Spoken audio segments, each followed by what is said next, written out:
Cornell. What's up, We're what's back. up? It was good to be back. We took a little hiatus. You know what I'm saying? There were circumstances. If I'm being honest, it was like a combination of lost a little bit of focus, lost somebody that was very close to me, so I felt kind of awkward, like just like doing the show again. You know what I mean? Right. Like that would have just seemed weird, and I needed to digest that. But we're back though. Definitely. The first episode of the new year, 23. You know, a little bit of housekeeping first. I don't really believe in the whole like New Year's resolution thing, right? No, new year, new me. It never goes well. Almost never. But I do want to, before we start the episode, I do want to know, like, what is one thing that, what's one thing that maybe you want to do different, or maybe one thing that like you really want to hone in on? Well, if we're gonna be honest, this is something I've been, I guess I've always been working on. I guess I'm keeping it in the background.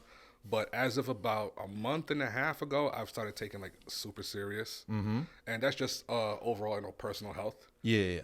So I had this very vivid dream where I was in one of those shows where the people are like stuck inside their house, and they like they got to get a forklift to get them out. Like right? Yeah. Like okay. my 700-pound life, whatever. 1 ton. Yeah, I mom, couldn't get out the bed, couldn't get out the room, whatever.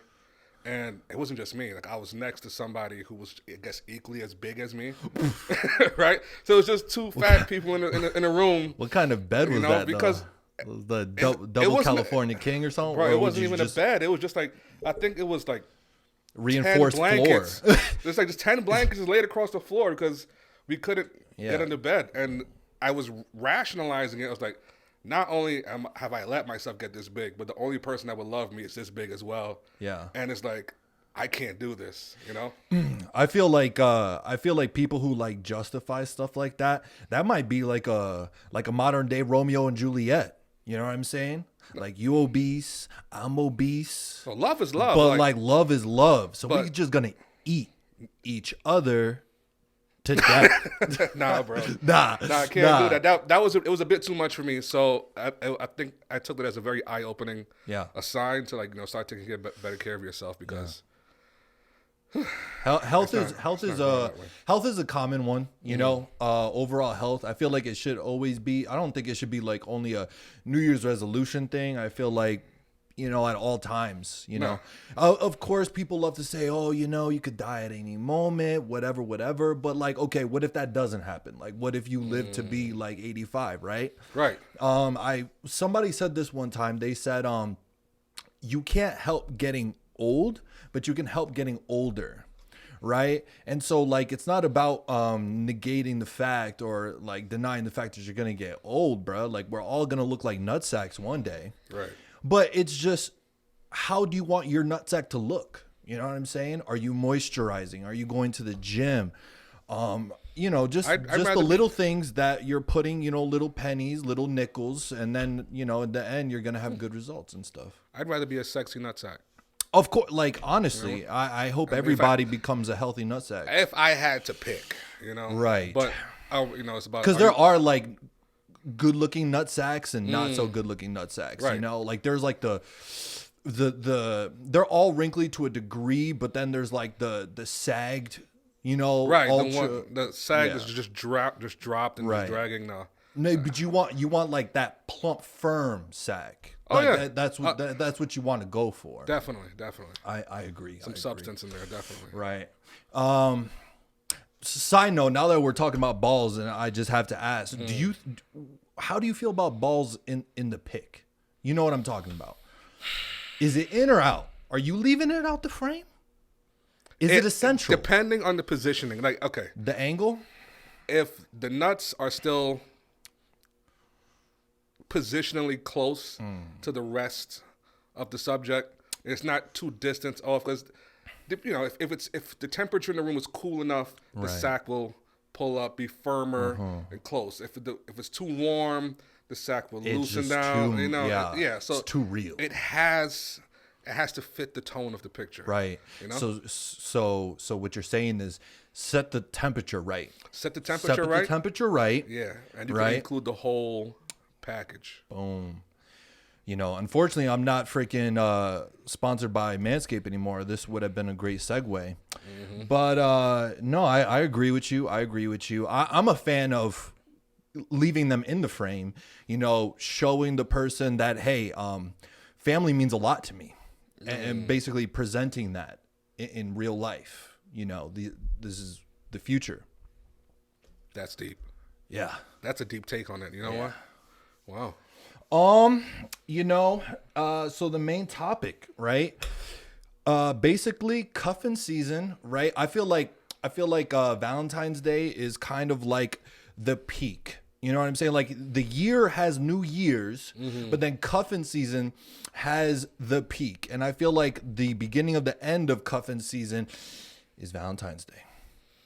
Yeah. I feel like that's where everybody starts to rearrange their thought process. They're like, okay, you know, for the woman, she got her bag, she got her cores, whatever it is she got from you. And now it's like, you know what?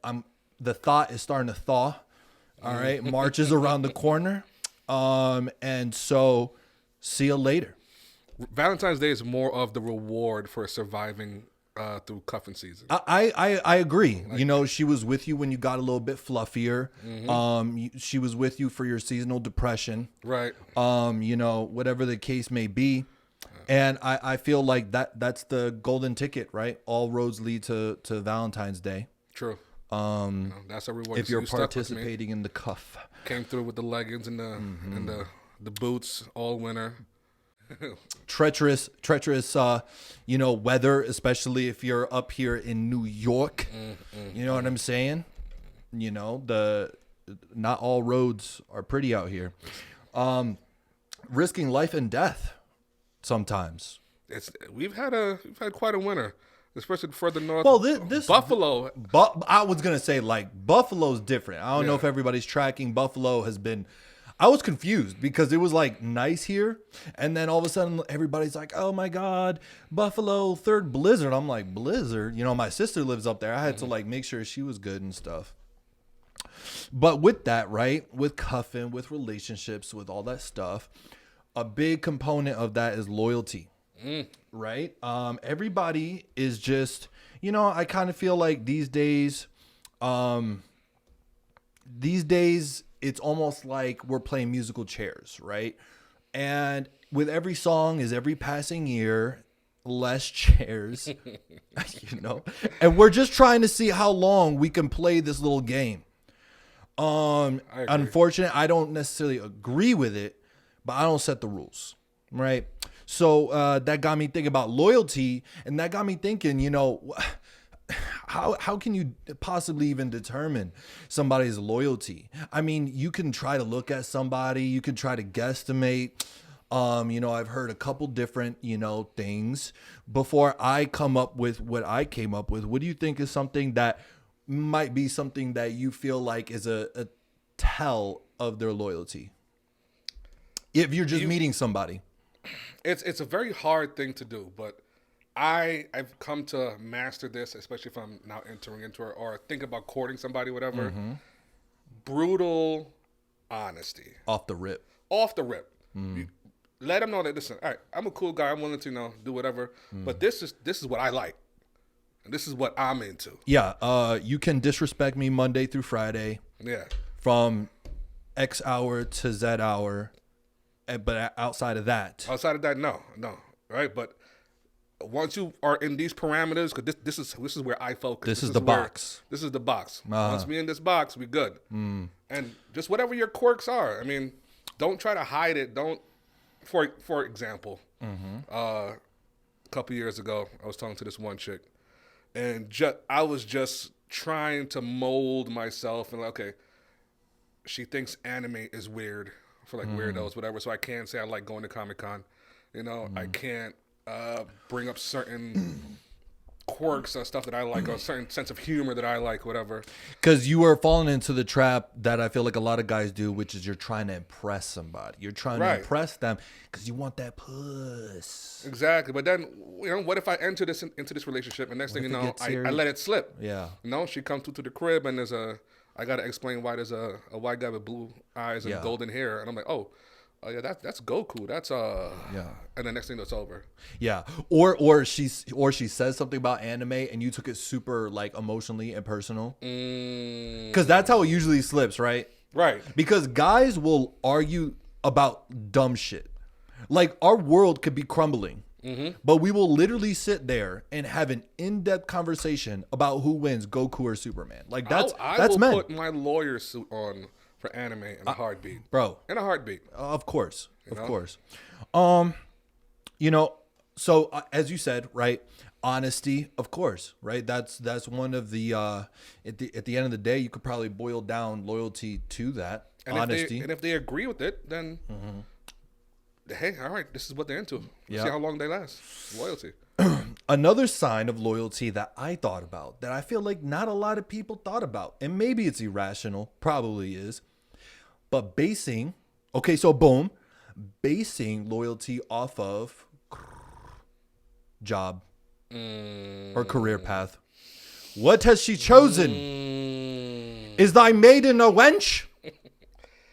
Is she for the cobblestones? That is very, very sticky right there. You know why? You know, because I'm very like, sticky. because the thing is, right? And I know women could attest to this. What a man does, you know, it has a certain vibe. It has a certain stereotype, right? So like, bet if I were to say, hey, this guy's this, and I start describing him to her, and she's like, yeah, that sounds good. That sounds good. But what does he do? He's a truck driver. What automatically comes to your mind? That dude's getting in freaking AIDS-riddled butthole on the side of the highway. No offense to truck drivers, you know what I'm saying? But or the truck stop rats or whatever they call you them. know, like jobs just naturally come With stereotypes. with stereotypes. Yeah. I mean, just like, but you know what? Stereotypes are funny as hell sometimes, and I think it's a good thing to talk about. So, let's just we're gonna list off some jobs that might be an indicator that she might not be loyal. This is my personal list. Okay.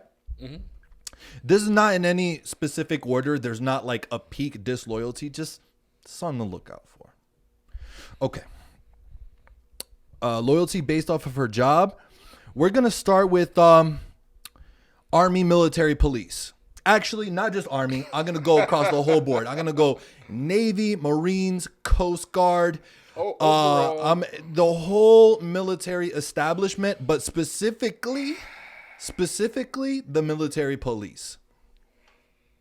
Now, as a veteran myself, I have insider knowledge. Okay.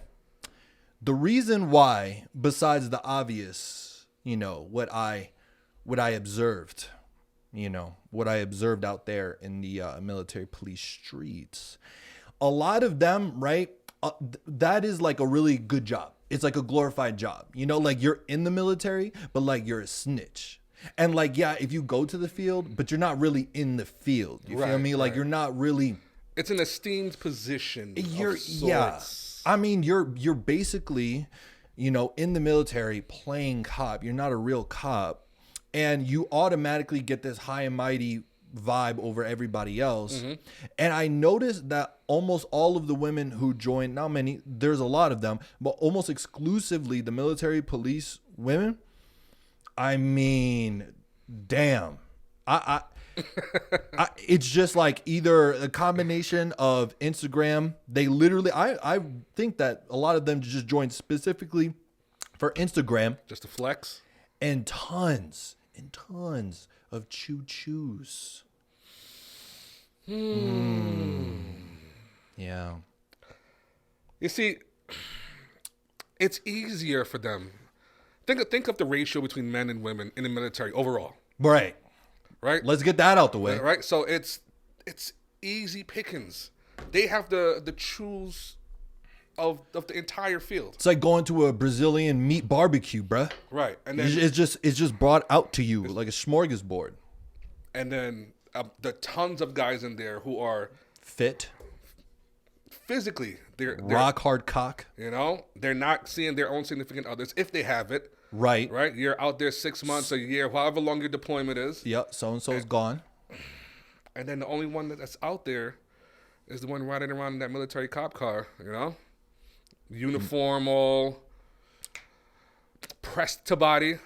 And the thing is with military police, they don't really have like they don't have as much like respect or understanding of ranks because they've been taught since the get that nah, like you're the military police. Right. So for them, they didn't go through the same disciplinary structures as all of the other MOSs, you feel me? And I feel like that layer of discipline is what needed to be like, hey, you know, maybe you shouldn't run that train with that sergeant first class and first sergeant and command sergeant major.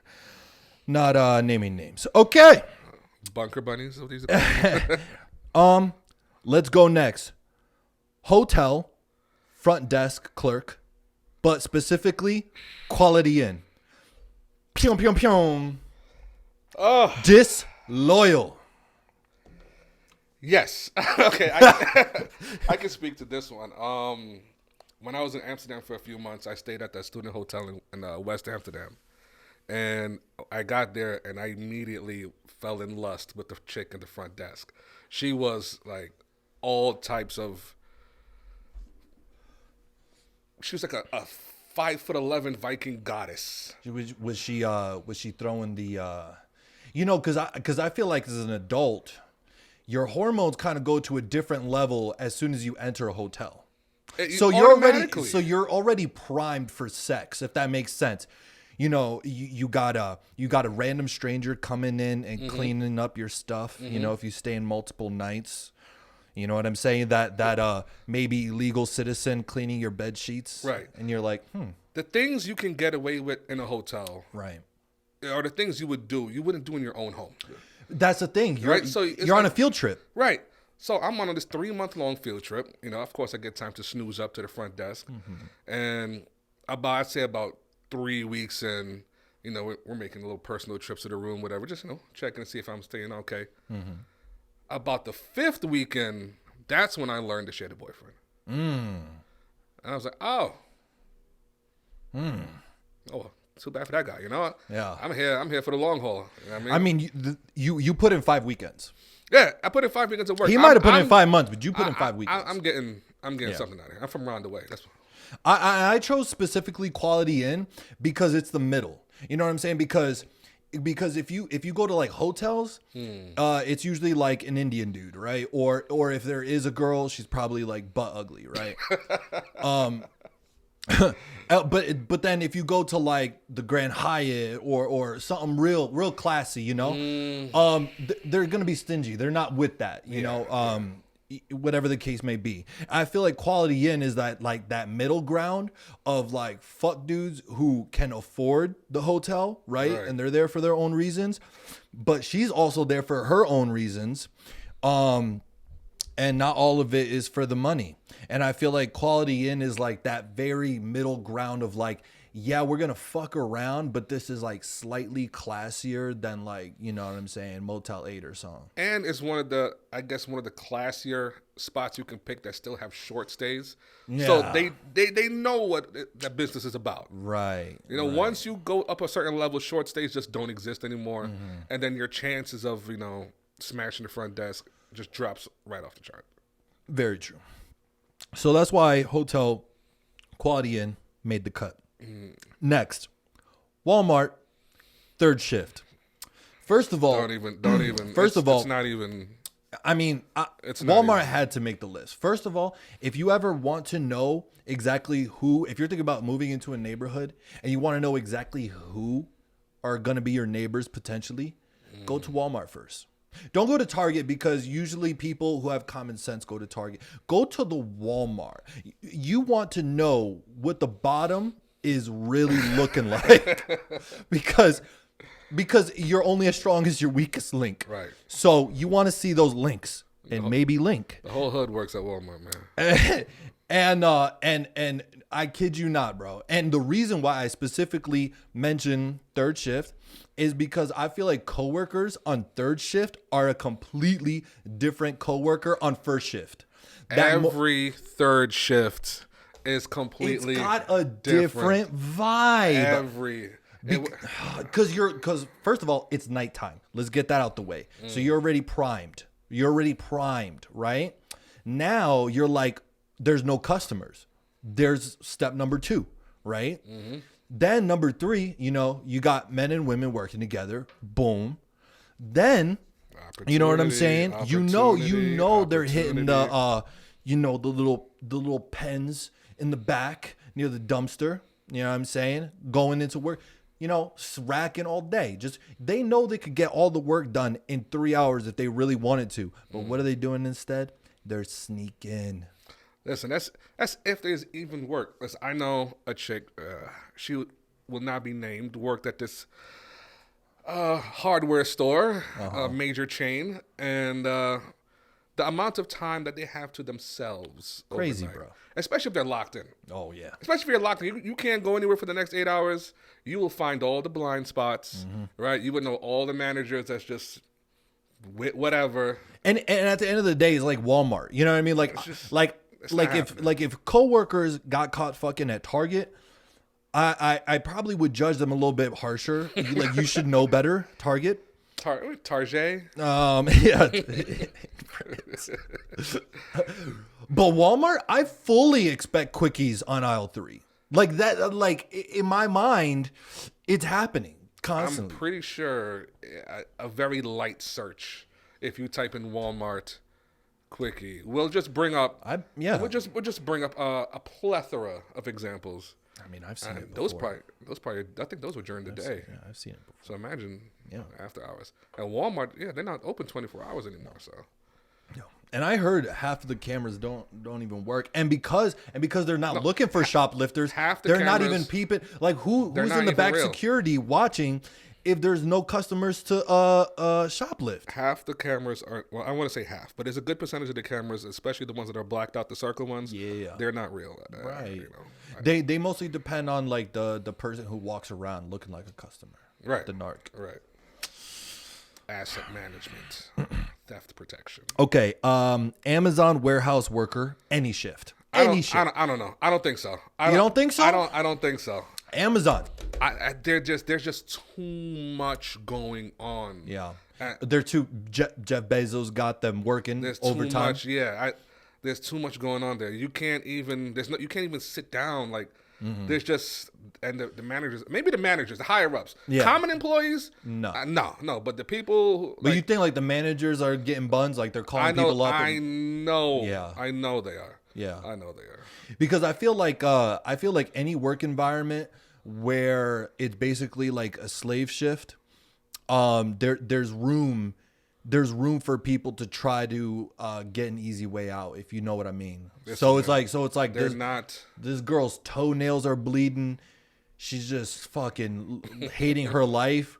I mean, like, the guy's maybe a 4 at best, but with that manager on his shirt, he's looking like a solid 10, especially if she gets an extra half hour off work every day. Listen, I think in any type of warehouse environment, I used to do some shifts over at Best Buy warehouse, not too far from here. Yeah, I heard warehouses are the worst. And once you make it past that grunt level, and you get like a little supervisory stuff, whatever. As soon as you get into that office, you realize how much they offload onto like the bottom worker, which is not even their responsibility. That all they do is sit around and either get high in their office with the pens, right, or they shift over to the side of the warehouse where the lights turn off automatically when there's no movement. It's like a fiefdom out there. And then you look over and say, why is that one light in the corner of the warehouse on?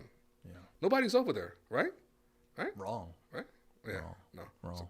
Very wrong. Mm-hmm. It's happening.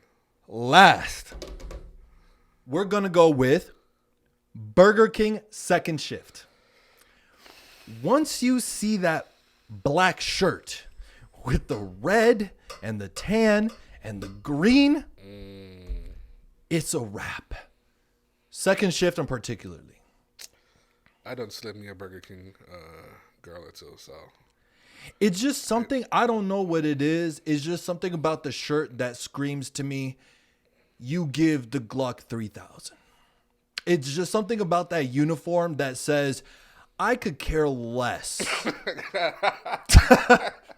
Okay. Yeah, I would agree. I would agree. There are some wild girls, you know. And no one's have it really your going way. to Burger King as much as McDonald's. You know what I mean? Like, Burger King is kind of like in its own little realm. I think it's like a cult. You have to be like dedicated to Burger King. Yeah, I kind of feel like BK is where the McDonald's workers go after they got caught like trying to sell bud on shift or something. It's like purgatory, Yeah. and you're already in hell, so you might as well get head. It's like the I kind of feel like that's the fast food purgatory. yeah. Okay. Yeah. Okay, I see where you're going with Yeah, that. because when McDonald's ditched you, Wendy's already heard about it. You know what I mean? Wendy's a bad bitch. She already heard about it. Yeah, she not picking you up. No. The only thing you have left maybe is Taco Bell if they're even in your area.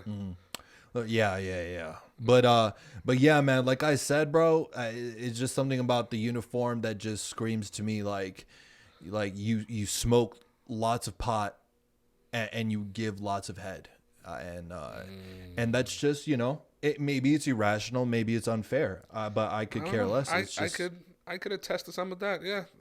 For the ones I've had in my experience, they are quite sexually deviant, I should say. yeah, and when she does this, because the eyes are gonna water. She does. Right. If she's to the point where her eyes are watering, I mean, I'm not complaining. Right. Yeah, it's about And either she works about to go hard. down or it already works went hard. down. But yeah, hey, cuffing season, be safe. If you guys made it to this point, and hey, if I made you smile just once, consider subscribing. Consider giving it one of these. Consider telling somebody about it. Consider sharing. I don't get paid for this. It's just something that's genuinely like something I like to do. And drop your own jobs in the comments. See, where have you worked where it's went down? Yeah. Let us know what your managers are doing in the back office when you're up there doing fries and hustling orders. Yeah, what's your list? And what and maybe what do you want as a reward for this hard cuffing season? Because I know it might have been hard for a couple of you warriors out there, and we applaud you. We're doing a survey around the country on the way population handles themselves and speaks and deals with their friends and interact with their peers.